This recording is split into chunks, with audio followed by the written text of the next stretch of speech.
ঐক্য শেষ হয়ে যায় না। ঐক্য কোথায় আছে, যেটা ইশরাক ভাই বলল।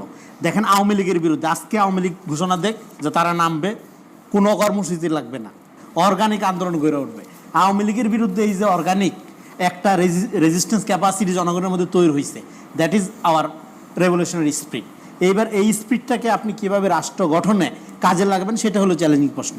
সেইটার ক্ষেত্রে এই ঐক্যটা ভাঙাটা, আপনার এখানে যারা আছে বিভিন্ন স্টেক হোল্ডার, বিভিন্ন পলিটিক্যাল পার্টিজ, আমি বলবো দেখেন এইটা একটা ঘটনা ঘটছে, সেটা হলো জেনজি জেনারেশন তার ঐতিহাসিক কর্তাসত্তা নিয়ে হাজির হয়েছে।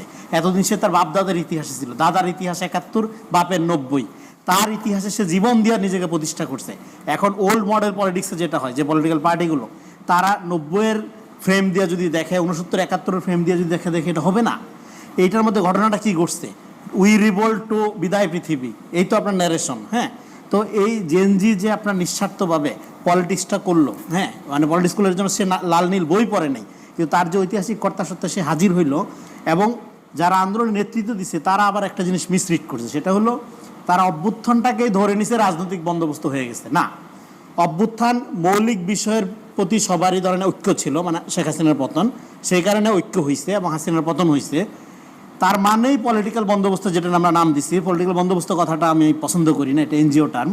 হ্যাঁ, আমাদের একটা রাজনৈতিক পুনর্গঠন লাগবে, এবং এই জেনজির যে আকাঙ্ক্ষা সেটার কি, সেটার অনেকগুলো জিনিস আমি অনেক দিন ধরে ব্যাখ্যা করতেছি। একটা জিনিস আবারও বলি, সেটা হলো এতদিন রাজনীতি মানে কি ছিল, রাজনীতি মানে ছিল আমি নেতা হব, এলাকায় স্কুল কলেজ করবো, মাদ্রাসা করব, তার মানে কি পলিটিক্স অ্যাজ ফিলেন্থ্রপি। হ্যাঁ, জনসেবা করবো আমি ভাই নেতা হয়ে। এখন এটা না, এখন হলো ফিলেন্থ্রপি অ্যাজ পলিটিক্স। তুমি আগে এখন কি করবা। জেনজি কিন্তু কি পাবে, ব্রাকের যে ছেলেটা নামছে, ব্রাকের যে ছেলেটা নামছে ও কিন্তু কোটার জন্য নামে না, ও কিন্তু বিশেষ পরীক্ষাও দিবে না। তাহলে ও কেন নামছে, ও অলরেডি রাস্তায় নেমে গেছে, কারণ ও আগেই সলিডারিটি শো করছে। এই যে সলিডারিটি পলিটিক্স, এইটা হলো জেনজির অভ্যুত্থানের স্পিড। এখন সেই স্পিডটার মধ্যে আপনি ডিভাইডেডটা কীভাবে হবে, যখন আপনি স্টেক হোল্ডার খুঁজতে যাবেন। এখানে কোনো স্টেক হোল্ডার খোঁজার দরকার নেই। এইটার যে ন্যাশনাল স্পিরিট, এখন আপনার কাজটা কি, কাজ হলো আপনার ক্রিয়েটিং এ ন্যাশনালিটি, একটা পলিটিক্যাল কমিউনিটি। স্টেক হোল্ডার নিয়ে লড়াই তো অলরেডি শুরু হয়ে গেছে। এবং আমি আপনাকে শেষ করে দেই, এবং একটা যে কোনো আন্দোলনের মধ্যে 3টা স্তর থাকে। বিখ্যাত ফিলোসফার অ্যালান বাদিও বলছে, এই সংক্ষেপে যদি বলি 3টা স্তর হলো, একটা তাৎক্ষণিক লড়াই, আরেকটা হলো ধরেন আপনার সুপ্ত অবস্থায় থাকে যেটা ইনভিজিবল লড়াই, আরেকটা হলো ঐতিহাসিক লড়াই।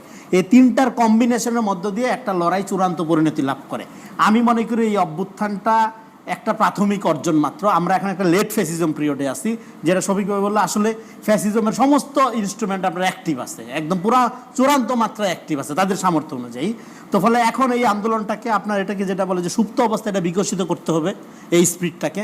তারপরে এটা একটা ঐতিহাসিক লড়াইয়ের দিকে নিয়ে যেতে হবে, যে লড়াইয়ের মধ্য দিয়ে আপনার এই যে 24-এর অভ্যুত্থান, দেখেন 71-এ আমরা একটা স্বাধীন দেশ পাইছি, সেটা ছিল স্বাধীন দেশের স্বাধীনতা, কিন্তু সেই স্বাধীনতাটা অর্থহীন ছিল কেন, কারণ আমরা পলিটিক্যাল স্বাধীনতা পাইনি। তো 24 আমাকে পলিটিক্যাল স্বাধীনতার গ্যারান্টি দিচ্ছে। 24-এর এই যে পলিটিক্যাল স্বাধীনতা, এই পলিটিক্যাল স্বাধীনতা মানে কি, আমাদের একটা নাগরিক ভিত্তিক রাষ্ট্র লাগবে, জনগণ ভিত্তিক রাষ্ট্র আমরা আর চাই না। নাগরিক ভিত্তিক রাষ্ট্র, আমি বিএনপি করি, জামাত করি, হ্যাঁ অন্য দল করি, সাকিবের পার্টি করি বা অমুক ভাইয়ের পার্টি করি, নাগরিক হিসাবে রাষ্ট্রে আমার সমান হিস্সা থাকবে, জনগণ হিসাবে না। জনগণের রাজনীতি আমরা দেখছি।